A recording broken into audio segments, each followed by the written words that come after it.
Detachment. It's such a powerful word, isn't it? The kind that conjures up images of cool distance, a cold breeze that sweeps across your skin, leaving you both intrigued and unnerved. And today, my dear friends, we'll be diving into the icy waters of what it means to date a dismissive avoidant. The ones who seem immune to the warmth of intimacy, the ones who draw you in with their mystery and then slip away like smoke between your fingers. Now you might be asking yourself, what exactly is a dismissive avoidant? Picture, if you will, a lone wolf on a snow-capped mountain. It's a creature of grace and solitude, a master of its own domain. It looks strong, independent, untamed. From a distance it seems almost majestic. You're drawn to it, fascinated by its self-assurance. But try to get close, extend your hand, and watch what happens. The wolf doesn't growl or bare its teeth. No, it simply turns its back and disappears into the mist, as if you were never there at all. Dating a dismissive avoidant is a bit like that. It's the experience of standing outside a grand, beautiful house with the lights on, peering through the windows at a life you're desperate to be part of. You see glimpses of warmth, the flicker of connection, the promise of something deeper. But the door is locked, and your knocks go unanswered. You're left out in the cold, wondering why the very person who drew you in is now nowhere to be found. Let me tell you a story of a man I once knew. Let's call him Thomas. Thomas was the epitome of a dismissive avoidant. He was charming in a way that made you feel like the only person in the room, but also distant, like he was 1,000 miles away, even when he was standing right next to you. He would lean in close, listen intently, his eyes full of a sincerity that could melt glaciers. But the moment you felt a connection, the moment you reached out to hold on to that fleeting intimacy, he would retreat, like a wave pulling back into the ocean. Thomas had a partner, a lovely woman named Claire. She was kind, affectionate, and loved deeply. But she often found herself staring at Thomas across the dinner table, feeling an invisible wall between them. It wasn't that he didn't care. Oh no, it's much more complicated than that. You see, dismissive avoidants do care. They feel love, just like you and I, but they experience it like holding a delicate piece of glass. Beautiful, yes, but also something that could shatter and cut deeply if mishandled. The dismissive avoidant learned early on in life that closeness meant vulnerability, and vulnerability meant pain. So they built walls, high, impenetrable walls. They convinced themselves that they don't need others, that independence is their armor, and the closer you get, the more they feel the urge to push you away, not out of malice, but out of fear. Fear that if they let you in, you might see the cracks in their facade, the wounds they've long hidden, the parts of themselves they're terrified to face. Think of it like this. Imagine standing on a cliff, looking out at the vast open sea. It's beautiful, expansive, infinite. You want to dive in, feel the rush of the water, the thrill of the connection. But the dismissive avoidant? They see the same sea, and they only notice the jagged rocks beneath the surface. They know the water can be treacherous, that it can pull you under, and so they stay on the cliff's edge, safe, distant, untouched. But here's the twist.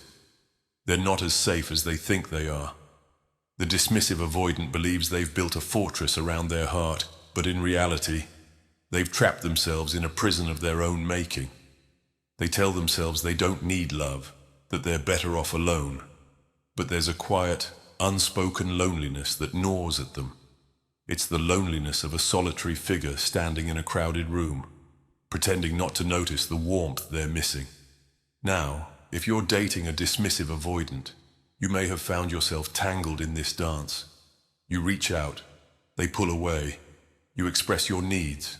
They seem indifferent, almost cold, and it's maddening, isn't it? It's like trying to embrace a shadow. It's there, you can see it, but the moment you try to hold it, it slips through your fingers. You start to wonder if you're the problem, if you're too needy, too demanding. But let me assure you, it's not you. The dismissive avoidance behavior isn't about you. It's about their fear of intimacy. They've learned to equate love with danger, closeness with loss. They may have grown up in an environment where vulnerability was met with rejection or punishment, where needing someone meant being disappointed. So they made a choice, often subconsciously, to need no one, to depend only on themselves. It's a survival mechanism, not a reflection of your worth. But here's the million-dollar question. Can they change? The answer is yes, but only if they're willing to do the work. You see, the walls they've built are sturdy, reinforced by years of self-protection. It takes time, patience, and a lot of courage for them to begin dismantling those walls, brick by brick. It's not impossible, but it's not easy either, and it's not something you can do for them. They have to want it themselves. So, what do you do if you're in love with a dismissive avoidant? First, you must remember to take care of yourself.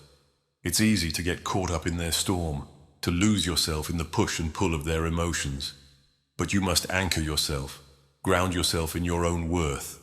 You are not responsible for fixing them or healing their wounds. You can offer love, yes, but you must also set boundaries. Protect your heart while loving theirs. And lastly, my dear friends, understand this. The dismissive avoidant isn't a villain. They're not cold-hearted or incapable of love. They're simply afraid of the very thing they crave most. Behind the aloofness, the indifference, there's a longing to be known, to be held without fear. It's a tragic irony, really. They push away the very thing they desire because they don't know how to accept it without feeling overwhelmed. So, are you dating a dismissive avoidant? If you are, I implore you to look past the surface, see the frightened child behind the adult mask, and ask yourself, are you willing to walk this path with them, knowing that it may be a rocky road? It's not an easy journey, but if they're willing to meet you halfway, if they're willing to try, it can be a journey worth taking. Remember, love is a powerful force, but it cannot flourish in the shadow of fear. It needs light, warmth, and the courage to be vulnerable. And that, my dear viewers, is the real challenge for the dismissive avoidant, to step out from behind their walls and allow themselves to be seen. And for you, the partner, the challenge is to love them without losing yourself. It's a delicate dance, one of the most intricate in the ballroom of human relationships. But oh, when done well, it can be a thing of profound beauty.